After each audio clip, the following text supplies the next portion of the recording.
മക്കളില്ലാത്തവരെ അടിവയറ്റി കൈവച്ച് പ്രാർത്ഥിക്കേണ്ടതാണ്. ഇത് മക്കളെ ജനിപ്പിക്കുന്ന ഒരു ധ്യാനകേന്ദ്രമാണ്. എത്ര 24 കൊല്ലമായിട്ട് മക്കളില്ലാത്തവർ, 22 കൊല്ലമായിട്ട് 22 കൊല്ലമായിട്ട് പണ്ടിങ്ങനെ ഒന്നും സംഭവിക്കത്തില്ലായിരുന്നു. ഈ ഉടമ്പടി ദൈവം തരുന്ന മുമ്പ് വല്ല 5-6 കൊല്ലമായിട്ട് മക്കളില്ലാത്തവർക്ക് മക്കളെ കിട്ടിയിട്ടുണ്ട്. ഇതിങ്ങനെയല്ല. ഇപ്പോഴിത് ഒറ്റപ്പെട്ട സംഭവമല്ല. എല്ലാ ആഴ്ചകളിലും തന്നെ അത്ര സാക്ഷ്യങ്ങളുണ്ട്. അത് കാരണം അമ്മ ഈ വിഷയം നിന്നെ കൈവിടത്തില്ല. നീ ഈ കാര്യത്തെ മടുത്തു, നീ അത് ആ ചാപ്റ്റർ ക്ലോസ് ചെയ്തതെന്ന് വിചാരിക്കുക. നീ അടിവയറ്റി കൈവെക്കുക, യേശുവിൻ്റെ നാമത്തിൽ അമ്മയുടെ മധ്യസ്ഥത്തിൽ എന്ന് പറയണം. നീ അടിവയറ്റി കൈവച്ചിട്ട് പറയണം, മകളെ, യേശുവിൻ്റെ നാമത്തിൽ അമ്മയുടെ മധ്യസ്ഥത്തിൽ ഒന്ന് പറഞ്ഞേ.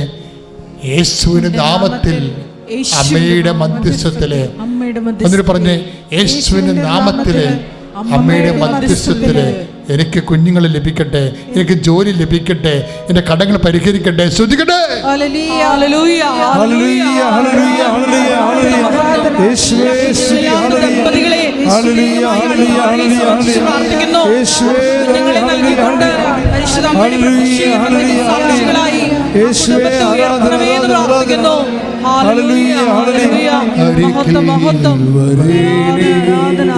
സദയം തുടരേ സുഖമായി എൻ്റെ ഉള്ളം അരികിൽ വരേണേ സദയം തുടരേ സുഖമായി എൻ്റെ ഉള്ളം.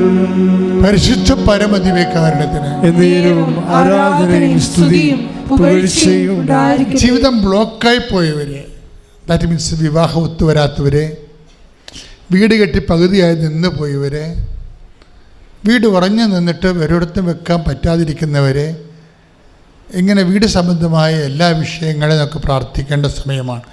വാടക ഒറ്റയൊക്കെ താമസിക്കുന്നവരുണ്ട്, വഴിയില്ലാത്തവര്, വഴി തരാത്തവര്, തർക്കപ്പുരയിടത്ത് താമസിച്ചിട്ട് എപ്പോഴും വഴക്കുള്ളവർ, അത് കേസാകുന്നവർ, ആവശ്യമില്ലാതെ നമ്മൾ ആക്രമിച്ച വഴികൾ ഇല്ലാത്ത വഴി വെട്ടിയുണ്ടാക്കി സംഘം ചേർന്ന് ആക്രമിക്കുന്നവർ, ഇങ്ങനെ വ്യത്യസ്തങ്ങളായ വേദന അനുഭവിക്കുന്നവർക്ക് വേണ്ടി ശ്രദ്ധിക്കട്ടെ. ദൈവം ഇടപെടാൻ വേണ്ടി ശ്രദ്ധിക്കട്ടെ.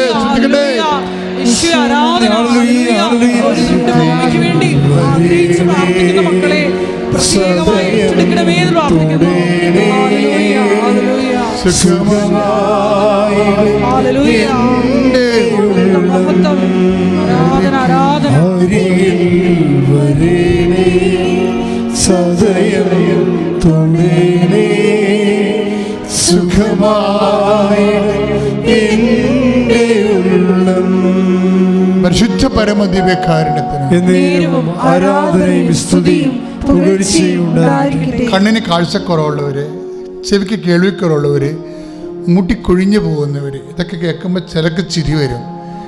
മനുഷ്യൻ്റെ അവസ്ഥകളാണ്. നിങ്ങൾക്ക് ഈ ഓരോ കാര്യം നിങ്ങൾക്ക് സംഭവിച്ചു കഴിയുമ്പോൾ ആർക്കും നിങ്ങൾ എന്തുമാത്രം ഇത് വേദനാജനകമാണെന്ന് മനസ്സിലാക്കുന്നത്.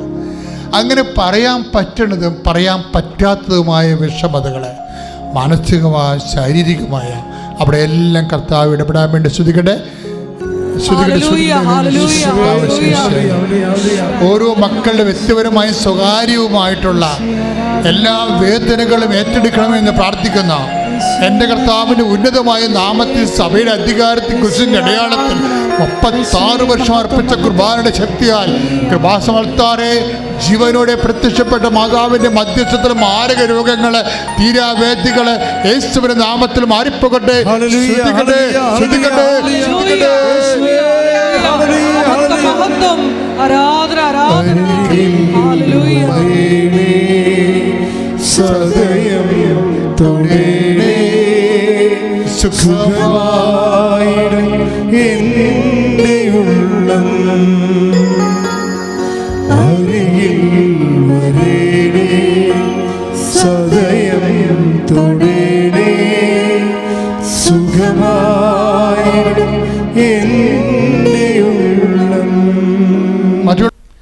നിങ്ങൾക്ക് കോൺഫിഡൻ്റായിട്ട് ചെയ്യാൻ പറ്റുന്ന മെറ്റീരിയലായിട്ട് നിങ്ങൾ ഓക്കെ ആയിരിക്കുന്ന കപ്പാസിറ്റി ഉള്ള വിഷയങ്ങളാണെങ്കിൽ പോലും വിൽ ഓഫ് ഗോഡ് ദൈവ തിരുമനസ്സാണെങ്കിൽ ഞങ്ങളത് ചെയ്യും. അപ്പോൾ ദൈവ തിരുമനസ് ഇതിൻ്റെ ഒരു പാക്കേജിൻ്റെ ഭാഗമാക്കണം. പറഞ്ഞ മനസ്സിലായില്ലേ? ആ മോൾക്ക് പറ്റിയ റെനിക്ക് പറ്റിയ കുഴപ്പം എന്താ? റെനി ആ ബ്ലീഡിങ്ങിൻ്റെ വിഷയം അവർക്ക് മെഡിക്കൽ സയൻസിൽ അറിയാവുന്ന, അവർ പറയുന്നുണ്ട് സാക്ഷ്യത്തിൽ, മെഡിക്കൽ സയൻസിൻ്റെ അറിയാവുന്ന കൊണ്ട് അതൊരു മെഡിക്കൽ പ്രൊസീഡിങ്സിൻ്റെ ഭാഗമാണല്ലോ എന്ന് വിചാരിച്ചുകൊണ്ട് ഉടമ്പടി പ്രൊസീഡിങ്സിൽ നിന്ന് അത് മാറ്റിക്കളഞ്ഞ് ആ സ്പേസിലില്ല. ദാറ്റ് മീൻസ് അത് അവരുടെ ബേസിക് മെൻറ്റാലിറ്റിയാണ്. ഒരു സിംഗിൾ ഇഷ്യൂസിന് വേണ്ടിയുള്ള ഒരു നടപടിക്രമമല്ല, അവിടെ നിലപാടാണത്. അവർക്ക് ചെയ്യാൻ പറ്റുന്ന കാര്യങ്ങളിൽ ദൈവത്തെ ഉൾപ്പെടുത്തത്തില്ല. That is wrong. അവർക്ക് ബുദ്ധി കൊണ്ടോ പണം കൊണ്ടോ സ്വാധീനം കൊണ്ടോ ആരോഗ്യം കൊണ്ടോ ചെയ്യാൻ പറ്റുന്ന കാര്യങ്ങൾക്ക് ദൈവത്തിന് അവിടെ പ്രൊവിഷനില്ല. അത് ദൈവത്തിൻ്റെതല്ല. ആ വിഷയത്തിൽ ദൈവത്തെ മാറ്റി നിർത്തിയിട്ട് അവർക്ക് മറ്റു തരത്തിലൊന്നും ചെയ്യാൻ പറ്റാത്ത കാര്യങ്ങൾ മാത്രം ദൈവത്തിൻ്റെ സമർപ്പണത്തിൽ കൊണ്ടുവരും. പക്ഷേ എന്താ ദൈവം ഉദ്ദേശിച്ചത്? ഒരു ദൈവ പൈതലാണെങ്കിൽ നിൻ്റെ കഴിവുകേടുകളും എല്ലാം ബേസിക്കായിട്ട് നീ ദൈവത്തിന് ഏൽപ്പിച്ചിട്ട് വേണം നിൻ്റെ ആധ്യാത്മിക ജീവിതം പുനഃക്രമീകരിക്കാൻ. നീ തിരഞ്ഞെടുക്കപ്പെട്ട ആളാണ്, ബേസിക്കായിട്ട് നീ ദൈവത്തിൻ്റെ തിരുസന്നിധിയിലുള്ള ആളാണെങ്കിൽ ദൈവം ഈ വിഷയത്തിൽ ഇടപെടും. റിനുവിന് സംഭവിക്കണ എന്താ? കത്തി വീണു. അപ്പോൾ ഡോക്ടർ പറഞ്ഞൊരു ഓപ്പറേഷൻ വേണ്ടി വരുമെന്ന് പറയും. അപ്പോൾ അവൾക്കത് ബുദ്ധിമുട്ടാണ്. എന്താ കാര്യം എന്താ വെച്ചാൽ ഇത് തള്ളവിരലല്ലേ, അപ്പോൾ വിരൽ അനങ്ങണില്ലേ, അനങ്ങാതെ ഇങ്ങനെ ഇരിക്കണം, വരച്ചിങ്ങനെ ഡെഡ് ബോഡി പോലെ. ഈ നമ്മൾ മോർച്ചറി ചെല്ലുമ്പോൾ കാണുന്നില്ലേ, ഞാൻ കുറേ മോർച്ചറി പോയിട്ടുള്ളതാണ്. അപ്പോൾ ഇത് നമ്മൾ ഈ തള്ളവിരലല്ലേ കെട്ടി വെക്കണത് ആളിൻ്റെ പേര്, അപ്പോൾ അതുപോലെ ഇങ്ങനെ തള്ളവിരൽ ഇരിക്കുക, അനക്കമില്ല. പക്ഷേ ഇത് അപ്പം ഡോക്ടർ, അപ്പോൾ ഇവള് ജപമാല ചെല്ലണ ആളാണ്. ജപമാല ചൊല്ലിക്കൊണ്ട് ഡോക്ടർ ഇപ്പോൾ ഓപ്പറേഷൻ ഡേറ്റ് നിശ്ചയിക്കാൻ പോവുകയാണ്. അപ്പോൾ ഇവിടെ അമ്മയെ വിളിക്കും, പരിശുദ്ധ അമ്മയെ ഓപ്പറേഷൻ വേണ്ടെന്ന് പറയും. അവിടെ സ്പേസായി, അവിടെ ആ സ്പേസിലേക്ക് വരും ആൾ. കണ്ട പതുക്കെ ഈ സാധനം അവിടെ അമ്മ കക്ഷിയാവും. നിങ്ങളുടെ കേസിൽ അമ്മയെ കക്ഷിയാക്കാത്താണ് കുഴപ്പം വരുന്നത് ചില കാര്യങ്ങൾക്ക്. Full and full. അപ്പോൾ അമ്മയെന്ന് വിളിക്കുക, അമ്മയെ ഓപ്പറേഷൻ വേണ്ട എന്ന് പറയും, എനിക്ക് പറ്റത്തില്ലെന്ന് പറയും. ഉടനെ ഡോക്ടർ പറയും, നമുക്ക് വെയിറ്റ് ചെയ്യാം, ഒരാഴ്ച വെയിറ്റ് ചെയ്യാമെന്ന് പറയും. അവർ വെയിറ്റ് ചെയ്യാം. അപ്പോൾ നോക്കി അവിടെ എക്സ്റ്റെൻഡ് ചെയ്തിട്ട് അത് പ്രെയർ ടൈം, അത് ആ ടൈം പ്രെയർ ടൈമാണ്. ഒരാഴ്ച വെയിറ്റ് ചെയ്യുകയാണ്. അപ്പോൾ ഓപ്പറേഷൻ മാറ്റാമെന്ന് പറഞ്ഞിട്ടില്ല. നമുക്ക് അതെന്ന് വെച്ചാൽ അങ്ങേക്കത് കൃത്യമായിട്ടത് സ്കാനിങ് റിപ്പോർട്ട് വ്യക്തമാകണം. അപ്പോൾ റീസ്കാൻ ചെയ്യുമ്പോൾ ബ്ലഡെല്ലാം മാറി ഇപ്പോൾ ഓക്കെ ആയി കാണുമല്ല. അപ്പോൾ അത് മുറിഞ്ഞിരിക്കണമെങ്കിൽ മുറിഞ്ഞിരിക്കും. അപ്പോൾ ഒരാഴ്ച കഴിയുമ്പോൾ പിന്നെ ഓപ്പറേഷൻ അല്ല വരുന്നത്. അപ്പോൾ ഇതിനിടയ്ക്ക് എൻഡോസ്കോപ്പി കൊളോസ്കോപ്പി കിടപ്പുണ്ട്, അത് വേറെ വിഷയം. അതിപ്പോൾ ഈ കാലിൻ്റെ വേദനയും മുറിഞ്ഞു പോയ ബ്ലഡ് കഴിഞ്ഞപ്പോൾ എൻഡോസ്കോപ്പിയൊക്കെ മറന്നവർ പരിപാടി ആപ്പടെ ബ്ലീഡിങ്ങൊക്കെ പോയിക്കൊണ്ടിരിക്കുകയാണെങ്കിലും അതിപ്പോൾ റെഫറൻസിന് എടുക്കണില്ല, വേറെ ഒരു വിഷയമായി. അപ്പോൾ ഭർത്താവ് ചോദിച്ചു, നിൻ്റെ പ്രാർത്ഥന കൂടുന്തോറും നിനക്കിതുപോലെ പ്രശ്നമാണല്ലോ എന്ന് പറഞ്ഞു. പക്ഷേ ഇവർ വിട്ടുകൊടുക്കത്തില്ല. അതോർത്തിട്ടോ ശരിയാണല്ലോ, എനിക്ക് പ്രശ്നമാണല്ലോ എന്ന് പറയത്തില്ല. അത് ചില ആൾക്കാരെങ്ങനെ പറയും. കാര്യം നമ്മൾക്ക് എന്തെങ്കിലും ഈടറിവ് സംഭവിക്കുമ്പോഴാണ് നമുക്കറിയാമല്ലോ, നമ്മൾ വെറുതെ കിടന്നാൽ വരെ ഷുഗർ രോഗം ഉണ്ടെങ്കിലൊക്കെ ഉറുമ്പ് നമ്മുടെ അടുത്ത് വരത്തുള്ളൂ. ചത്ത് കിടന്ന ഉറുമ്പ് മാത്രമല്ല, പാറ്റ, പല്ലി, എല്ലാ ക്ഷുദ്രജീവികളും. ഇപ്പോൾ ഇവിടെ നോക്കുമ്പോൾ ഒന്നുമില്ല. പക്ഷെ ഒരു ഡെഡ് ബോഡി കിടക്കുകയാണെങ്കിൽ എവിടെ നിന്നെല്ലാം ഒക്കെ ഉറുമ്പും ഈച്ചയും എല്ലാ സാധനവും വരണ കാണാം. ഇതുപോലെ തന്നെയാണ് ആധ്യാത്മികമായി നമ്മൾ ചത്തുകൊണ്ടിരിക്കുകയാണെങ്കിൽ ലോകത്തിലുള്ള എല്ലാ നിരീശ്വര ഈച്ചകളും വരും. എന്താ പ്രശ്നം വെച്ച് കഴിഞ്ഞാൽ ഓരോരുത്തർ പറയും, ഇപ്പം നിങ്ങളുടെ പ്രാർത്ഥന കൂടിയില്ലേ, ഇപ്പം എന്നാ പരിപാടി, ഇങ്ങനെയാണ് കാണേണ്ടത്, ഇങ്ങനെ പറിച്ചുകൊണ്ടിരുന്നാൽ മതിയാ, ഇതൊക്കെ ചോദിച്ചുകൊണ്ട് ഓരോ വയ്യാവേലികൾ വരും, ജോബിൻ്റെ അടുത്ത് വന്ന പോലെ. അപ്പം ഇതിനകത്ത് അറിഞ്ഞുകൊണ്ടല്ല, ഭർത്താവ് അങ്ങനെ മോശമായിട്ട് പറയുകയല്ല, നല്ല സ്നേഹമുള്ള ഭർത്താവാണ്. പക്ഷേ ഇവളുടെ പ്രാർത്ഥന കൂട്ടിയിട്ട് ഇവർക്ക് ഇങ്ങനെ സംഭവിക്കുന്നതല്ല എന്ന് ഓർക്കുമ്പോഴും, പക്ഷെ പുള്ളിയുടെ കൗണ്ടർ ഇങ്ങനെ ഇവരുടെ കരളിനിട്ട് തന്നെ കൊള്ളുന്നുണ്ട് ശരിക്കും. പക്ഷെ ഇവളെ കൗണ്ടർ നേരെ മാതാവിൻ്റെ അടുത്തിട്ട്, അമ്മേ ഞാൻ വീട്ടിൽ ഒറ്റപ്പെട്ടു. എന്താ കാര്യം? ഡോക്ടർ ഓപ്പറേഷൻ പറയണ്, ഭർത്താവും ഓപ്പറേഷൻ പറയണ്, പക്ഷേ എനിക്ക് ഓപ്പറേഷൻ വേണ്ട, നീ എന്നെ സുഖപ്പെടുത്താം. അതാണ് പ്രശ്നം. അവിടെ ഇപ്പോൾ അമ്മ കക്ഷിയായി. ഉടനെ അമ്മ കക്ഷിയായി എൻ്റെ അടുത്ത്. ഭർത്താവ് ഓപ്പറേഷൻ പറയുന്നു, അല്ല ഡോക്ടർ ഓപ്പറേഷൻ പറയുന്നു, ഭർത്താവ് പറയണതും ഓപ്പറേഷൻ പറയുന്നുണ്ട്. പക്ഷേ ഒരു ബേസിക്കായിട്ട് വിശ്വാസിയാണ്. ഇത് ഒരു കാര്യം പറഞ്ഞില്ലെന്നേ ഉള്ളൂ. അതവരുടെ മെഡിക്കൽ സയൻസിന് അവർ മെഡിക്കൽ പ്രാക്ടീസിനായതുകൊണ്ട് അവർ പറഞ്ഞില്ലെന്നേ ഉള്ളൂ. ബാക്കി എല്ലാ കാര്യത്തിലും ദൈവത്തോട് അടുപ്പമുള്ള കക്ഷിയാണ്. അപ്പോൾ അവർ പറഞ്ഞ് അമ്മയോട് പറയും, അമ്മേ നീ എന്നെ സുഖപ്പെടുത്തും, എനിക്ക് ഓപ്പറേഷൻ വേണ്ടെന്ന് പറയും. ഉടനെ അവിടെ ഒരു തീരുമാനം എടുക്കും. ഈ ആരാധന ഞാൻ നിങ്ങളോട് പറഞ്ഞില്ലേ, ആരാധന എക്കാലത്തും ആരാധന തന്നെയാണ്, അതൊരു പ്രോഗ്രാമല്ല. ഇപ്പം ഈശോയുമായി നമ്മൾ ചെയ്തുകൊണ്ടിരിക്കുന്ന സംഭവം ഒരു പ്രോഗ്രാമല്ല. അപ്പോൾ റീനു എന്താ പറയണത്, ഞാനിപ്പോൾ ഒരു യൂട്യൂബിൽ ഒരു ഉടമ്പടി ആരാധന കൂടും, അത് 2 മണിക്കൂറാണ്, അത് മൊത്തം ഞാനിതിന് കൂടും. പക്ഷേ അമ്മയോട് എനിക്ക് കാര്യം പറയാനുണ്ട്, 3 മണിക്കൂറിനുള്ളിൽ എൻ്റെ കാല് നിവർന്നിരിക്കണമെന്ന് പറയും. അതാണ് അധികാരമെന്ന് പറയണത്. ആധ്യാത്മിക ബന്ധം ഉണ്ടാകുമ്പോൾ അധികാരം ഉണ്ടാകും മനുഷ്യനെ. ഞാനിനി ഉടമ്പടി ആരാധന ഇപ്പോൾ ഇരുന്ന് കൂടും, 2 മണിക്കൂറുണ്ടത്, അത് മൊത്തം കൂടും. അമ്മയ്ക്ക് ഞാൻ 3 മണിക്കൂർ തരാം. 2 മണിക്കൂർ ആരാധനയുടേത്, 1 മണിക്കൂർ എക്സ്ട്രാ. 3 മണിക്കൂർ കഴിയുമ്പോൾ എൻ്റെ കാല് നിവർന്നിരിക്കണം, എനിക്ക് ഓപ്പറേഷൻ പറ്റത്തില്ലെന്ന് പറയും. എന്ന് പറഞ്ഞ് ഇവൾ ഒരു 2 മണിക്കൂർ ഇരുന്ന് തുടരാൻ ആരാധന കൂടും. എന്നിട്ട് 3 മണിക്കൂർ വരെ ഇരുന്ന് പ്രാർത്ഥിക്കും. 3 മണിക്കൂർ, കറക്റ്റ് 3 മണിക്കൂർ കഴിയുമ്പോൾ കാല് പൊക്കും. എൻ്റെ ദൈവമേ, ആ തള്ളവരിൽ അങ്ങനെ തന്നെ പഴയതുപോലെ പൊങ്ങി വരും. ഇതാണ് അതായത് അപ്പം ഇതിനകത്ത് ഇൻവെസ്റ്റ്മെൻറ്റായി. ഇവള് ഭർത്താവിനോട് പറയും, എൻ്റെ കൈ വിരല് പഴയതുപോലെയാന്ന് പറയുമ്പോൾ ഭർത്താവ് അംഗീകരിക്കത്തില്ല. പിന്നെ അത് ഡോക്ടർ പറയണമെന്ന് പറഞ്ഞു, നീയാണോ പറയണ്ടത്?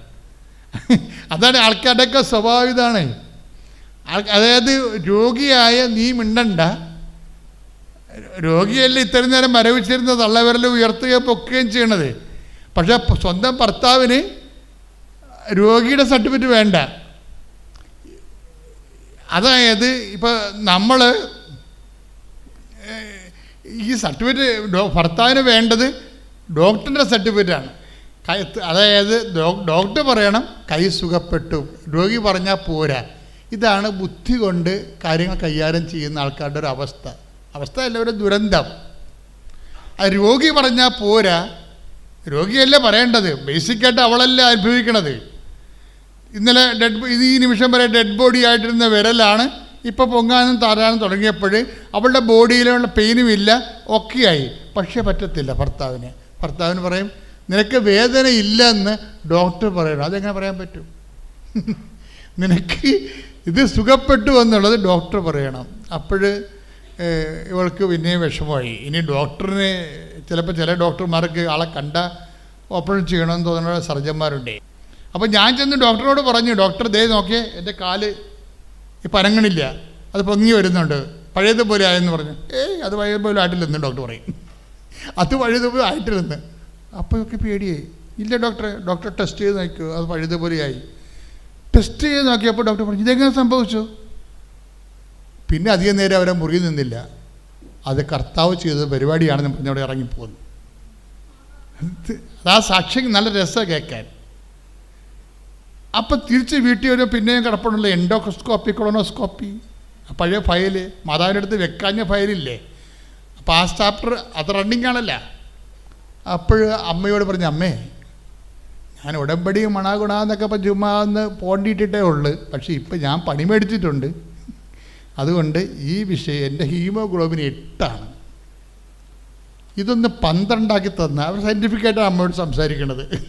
ഇതൊരു 12 തന്നാൽ പിന്നെ എനിക്ക് ഓപ്പറേഷൻ്റെ ആവശ്യമില്ല എന്ന് പറയും, അല്ലെങ്കിൽ ഇങ്ങനെ കുഴലിറക്കേണ്ട കാര്യമില്ല എന്ന് പറയും. അതിനുശേഷം ഇവർ ഉടമ്പടി ഉപ്പും ഉടമ്പടി തൈലം കൂടി ചേർത്ത് അപ്പോൾ സയൻസ് പോയി, മനസ്സിലായില്ലേ? മെറിറ്റ് പോയി. പിന്നെന്താ അവർ ചെയ്യേണ്ടത്? ഗ്രേസ് അവർക്ക് ചെയ്യേണ്ടത്. ഇവരോട് ഉടമ്പടി ഉപ്പ് ഉടമ്പടി തൈലം കൂടി ചേർത്തിട്ട് വിശ്വാസപ്രമാണം ചൊല്ലി അവർ ഒരു അല്പം എടുത്തിട്ട് ഒരു ഗ്ലാസ്സിൽ ചേർത്തിട്ട് ചൂടുവെള്ളം കുടിക്കും. കുടിച്ച് 2 ദിവസം കഴിയുമ്പോൾ ഇപ്പോൾ ടെസ്റ്റ് ചെയ്ത് നോക്കുമ്പോൾ ഹീമോഗ്ലോബിൻ 8 എന്ന് 12 ആവും, നോർമലാവും. അപ്പോൾ പിന്നെ ബ്ലീഡിങ് വരവ് നിറയ്ക്കും, ക്ലിയറായി, ആൾ പൂർണ്ണമായി സുഖപ്പെട്ട്. ശ്രുതികട്ടെ ഹല്ലേലൂയ. യേശുവേ നന്ദി, ഹല്ലേലൂയ, ഹല്ലേലൂയ, യേശുവേ സ്തുതി, ഹല്ലേലൂയ, ഹല്ലേലൂയ. 13 വർഷമായിട്ട് എൻ്റെ കല്യാണം കഴിഞ്ഞിട്ട് 13 വർഷമായി. ഞങ്ങളാണ് കുടുംബത്തിൽ, ഞങ്ങൾ 9 മക്കളാണ്. ഏറ്റവും ഇളയതാണ് ഭർത്താവ്. അങ്ങനെ ആകെ വിഷമമായി, കേസായി, പ്രശ്നമൊക്കെ ആയി. അങ്ങനെ ആകെ ഇതായി എല്ലാവരും ഞങ്ങളെ ഒറ്റപ്പെടുത്തി. അങ്ങനെ അപ്പോൾ ഭർത്താവിനാകെ വിഷമം വന്നു. അങ്ങനെ ഭർത്താവ് പറഞ്ഞു, ചേട്ടന്മാരെല്ലാം കൂടെ പറഞ്ഞു, ഞങ്ങൾ വെച്ച് ഓരോ മുറികളാണ്, അതുകൊണ്ട് നീ ഇവിടെ വീടൊന്നും വെച്ചിട്ടില്ലല്ലോ എന്ന് പറഞ്ഞപ്പോൾ ഭർത്താവിനത് സഹിക്കാൻ പറ്റിയില്ല. അങ്ങനെ ഭർത്താവ് പെട്ടെന്ന് തന്നെ അവർ വെച്ച മുറികളെല്ലാം പൊട്ടിച്ച് കളഞ്ഞു. ഞങ്ങൾ അടുക്കള മാത്രം നിർത്തിക്കൊണ്ട് ഞങ്ങൾ ആ ഒറ്റ മുറിയിലും ഞാനും എൻ്റെ ഭർത്താവും 2 മക്കളും കൂടെ താമസിച്ചു. അങ്ങനെ ആ വീട് പൊളിച്ച സമയത്ത് ഭർത്താവ് എന്നോട് പറഞ്ഞു, നീ പിള്ളേരും കൂടെ വീട് പൊളിക്കുമല്ലേ, നീയും പിള്ളേരും കൂടെ വീട്ടിലോട്ട് പൊക്കോളാൻ പറഞ്ഞു. എൻ്റെ വീട് പറവൂരാണ്. അങ്ങനെ എനിക്ക് പേടിയായിരുന്നു പോകാൻ. കാര്യം ഇത്രയും വർഷത്തിനുള്ളിൽ ചെറിയ ചെറിയ പ്രശ്നങ്ങൾ നടക്കുമെങ്കിലും എനിക്കറിയാം ഞാൻ പോയി കഴിയുമ്പോൾ എൻ്റെ ഭർത്താവ് എന്തെങ്കിലും വിഷമം തോന്നി എന്തെങ്കിലും ചെയ്യുമെന്ന് എനിക്ക് ഉറപ്പായിരുന്നു. അതുകൊണ്ട് ഞാൻ പറഞ്ഞു ഞാൻ പോകുന്നില്ല. അപ്പോൾ ഭർത്താവിന് പൊക്കോ, പൊടിയല്ലേ, പിള്ളേർക്ക് അലർജി ആയിരിക്കും, നീ പൊക്കോളാൻ പറഞ്ഞു. അങ്ങനെ ഞാനും എൻ്റെ പിള്ളേരും കൂടെ മനസ്സില്ലാ മനസ്സോടെ എൻ്റെ വീട്ടിലേക്ക് പോയി. ഇവിടെ എൻ്റെ വീട്ടിലായിരുന്നെങ്കിലും ഞാൻ ഇവിടുത്തെ മാതാവിൻ്റെ ഇടവക പള്ളിയിൽ കുർബാനയ്ക്ക് പോകുമായിരുന്നു. അപ്പോൾ ഞാൻ പറയുമായിരുന്നു, മാതാവേ നീ എൻ്റെ ഭർത്താവിനെ കാത്തുകൊള്ളണം, ഞങ്ങൾ ആരും അവിടെ ഇല്ലല്ലോ എന്ന് പറഞ്ഞ്. അങ്ങനെ അന്ന് തന്നെ ഭർത്താവ് ഞങ്ങളെ പറഞ്ഞു വിട്ടത് വേറൊന്നിനുമല്ല, പുള്ളിക്കാരന് ആത്മഹത്യ ചെയ്യാൻ വേണ്ടിയായിരുന്നു. കാര്യം പുള്ളിക്കാരന് സഹിക്കാവുന്നതിലപ്പുറമായിരുന്നു. കാര്യം എനിക്ക് സഹിക്കാനുള്ള ശക്തി അമ്മ 13 വർഷമായിട്ട് തന്നിട്ടുണ്ട്. കാര്യം അമ്മയുടെ തിരുനടയിൽ നിന്നാണ് എൻ്റെ കല്യാണം നടന്നത് 2008. അപ്പം അന്ന് തൊട്ട് അമ്മ എൻ്റെ കൂടെ ഉണ്ടെന്നുള്ള എനിക്ക് ഉറപ്പുണ്ട്. എനിക്ക് സഹിക്കാനുള്ള ശക്തിയെല്ലാം അമ്മ തന്നിട്ടുണ്ട്. അപ്പം ഞാൻ ആഘോഷം എനിക്ക് ഭർത്താവ് അപ്പം ഞങ്ങളെ വിട്ടേച്ച് ആത്മഹത്യ ചെയ്യാൻ വേണ്ടിയായിരുന്നു. പക്ഷെ എൻ്റെ പ്രാർത്ഥനയുടെ ഫലമായിട്ട് ഭർത്താവ് അതൊന്നും ചെയ്തില്ല. പെട്ടെന്ന് കെട്ടിത്തൂങ്ങാൻ വേണ്ടിയൊക്കെ ഒരുങ്ങിയായിരുന്നു. എൻ്റെ അടുത്ത് തിരിച്ചു വന്നപ്പോഴാണ് എന്നോട് പറഞ്ഞത്, ഞാൻ നിങ്ങളെ പറഞ്ഞു വിട്ടത് എനിക്ക് സഹിക്കാവുന്നതിൽ അപ്പുറമായിരുന്നു. ഇവരെല്ലാവരും കൂടി ഒറ്റപ്പെടുത്തിയപ്പോൾ ഞാൻ ആത്മഹത്യ ചെയ്യാൻ വേണ്ടി ഒരുങ്ങി. പക്ഷേ എന്നെ ആരോ പിടിച്ച് മാറ്റുന്നത് പോലെ തോന്നിയെന്ന് പറഞ്ഞു. അപ്പം ഞാൻ പറഞ്ഞു, ഞാനവിടെ കുർബാനയ്ക്ക് പോയി പ്രാർത്ഥിച്ചായിരുന്നു ജോബിക്ക് വേണ്ടി, അതുകൊണ്ട് മാതാവ് കാത്തു പരിപാലിച്ചതാണെന്ന് ഞാൻ പറഞ്ഞു. അങ്ങനെ പുള്ളിക്കാരനാകെ വിഷമമായി. അങ്ങനെ ഞങ്ങൾ വീട് ഒറ്റ മുറിയിൽ ഞാനും എൻ്റെ ഭർത്താവും മക്കളും കൂടെ താമസിച്ചു. കുടുംബ പ്രാർത്ഥന ഞാൻ പറഞ്ഞു എല്ലാം മാറും, എല്ലാം ദൈവം മാറ്റിത്തരുമെന്നും പറഞ്ഞ് അങ്ങനെ ഇരുന്നപ്പോഴാണ് എൻ്റെ കൂട്ടുകാരിയാണ് പറഞ്ഞത്, ലേഖൻ എനിക്ക് വീടില്ലാത്തതല്ലേ, നീ കൃപാസനത്തിൽ പോയി ഉടമ്പടി എടുക്കടി, മാതാവ് നിന്നെ കൈവിടത്തില്ലെന്ന് പറഞ്ഞു. അങ്ങനെ ഞാൻ ഇവിടെ വന്ന് ആ കൂട്ടുകാരിയോട് പറഞ്ഞു, ഞാൻ ഓർത്ത് ശരിയാണ്, ഞാൻ ഇന്നാൾ ഉടമ്പടി എടുത്ത് മുടങ്ങിപ്പോയതല്ലേ, മാതാവ് എന്നെ കൈവിടത്തില്ലെന്ന് പറഞ്ഞ് ഞാനങ്ങനെ 2022 ഡിസംബർ മാസം ഇവിടെ വന്ന് ഉടമ്പടി എടുത്ത്. അങ്ങനെ എൻ്റെ ചേച്ചിമാരും ആരും ഞങ്ങളോട് മിണ്ടത്തില്ലായിരുന്നു. അപ്പോൾ അമ്മച്ചി ഞങ്ങൾ തൊട്ട് വാതിക്കൽ തന്നെയാണ് ചേട്ടൻ താമസിക്കുന്നത്. അങ്ങനെ അമ്മച്ചി അവിടെയായിരുന്നു താമസിച്ചിരുന്നത്. അപ്പോൾ ചേച്ചിമാരും എല്ലാവരും അവിടെ ഒന്നിച്ച് കൂടുമ്പോൾ എനിക്ക് കുഴപ്പമില്ലായിരുന്നു, അവർ എന്നോട് മിണ്ടിയില്ലെങ്കിലും. പക്ഷേ എൻ്റെ മക്കൾക്ക് അത് സഹിക്കാൻ പറ്റത്തില്ലായിരുന്നു. അപ്പം ഞാൻ മക്കളോട് പറയും, സാരമില്ല മക്കളെ, മാതാവ് ഇതെല്ലാം മാറ്റിത്തരും, അമ്മ മാതാവ് ഉടമ്പടി എടുത്തിട്ടുണ്ട്, നമ്മുടെ പ്രശ്നങ്ങളെല്ലാം മാറി നമ്മളൊന്നിച്ച് സന്തോഷത്തോടെ ജീവിക്കുമെന്ന് പറഞ്ഞ് അങ്ങനെ ഞങ്ങളങ്ങനെ ഇരുന്നപ്പോഴായിരുന്നു ഞാൻ ഉടമ്പടിയിൽ അവിടെ തന്നെ ഒരു വീട് വെക്കാൻ വേണ്ടിയായിരുന്നു ഞാൻ മാതാവിനോട് പ്രാർത്ഥിച്ചത്. പക്ഷേ 3 മാസം കഴിഞ്ഞപ്പോഴും എനിക്കൊന്നും വീടിന് വേണ്ടി ഒന്നും തീരുമാനമായില്ല. അപ്പോൾ ഞാൻ ഓർത്ത് ഉടമ്പടിയിൽ ഞാൻ പുതുക്കാമെന്നപ്പോൾ നിയോഗം ഞാൻ മാറ്റി എഴുതി, മാതാവേ എനിക്കെൻ്റെ സഹോദരങ്ങളുമായിട്ട് സന്തോഷത്തോടെ സമാധാനത്തോടെ ജീവിക്കണം.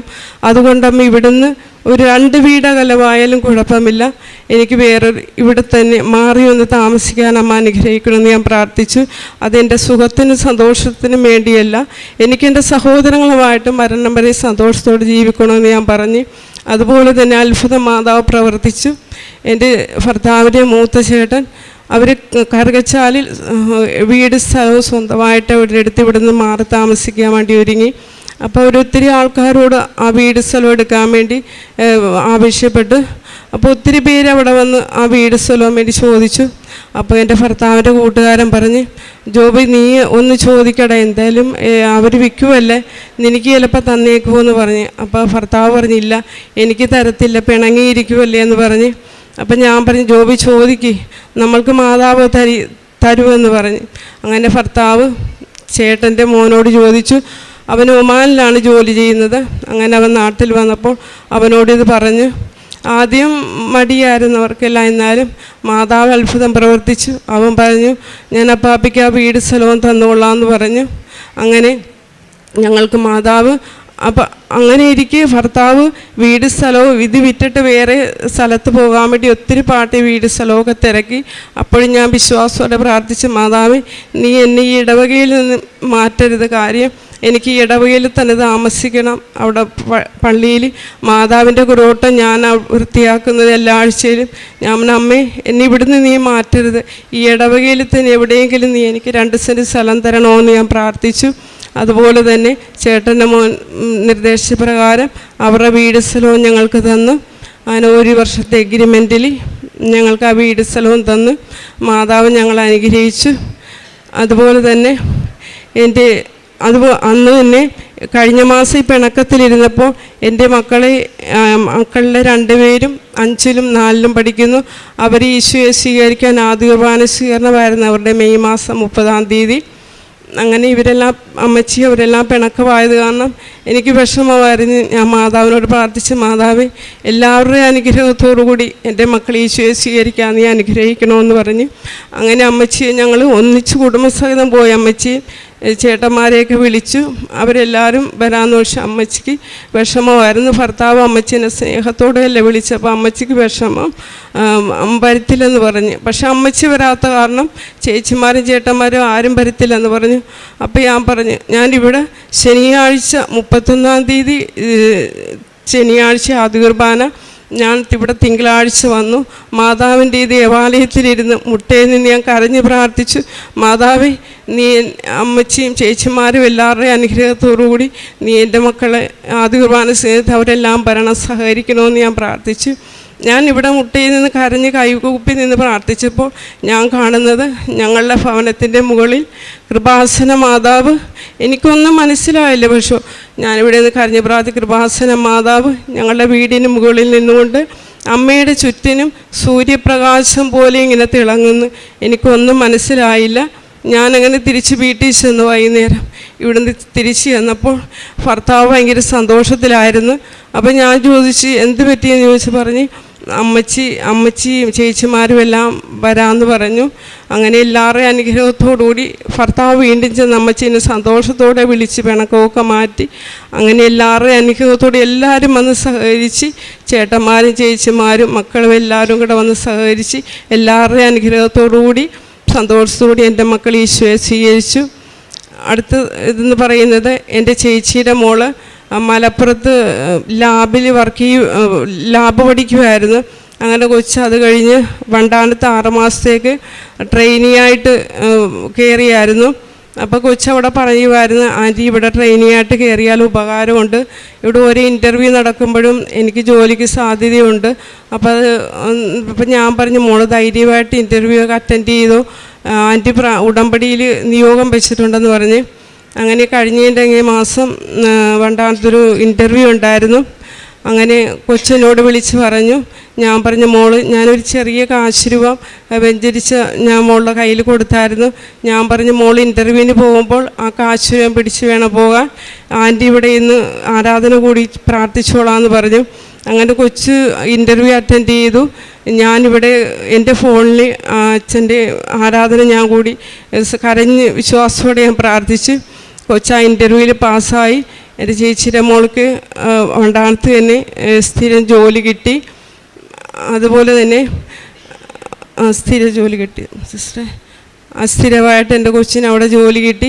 മോളെ ഞാനിവിടെ മാതാവിൻ്റെ ഒന്നിച്ച് ഞങ്ങൾ വന്ന് സാക്ഷ്യം പറയാമെന്ന് പറഞ്ഞത്. നന്ദി. എൻ്റെ പേര് സിജി. ഞാൻ തൃശ്ശൂർ ജില്ലയിൽ നെന്മണിക്കര ഇടവകയിൽ നിന്ന് വരുന്നു.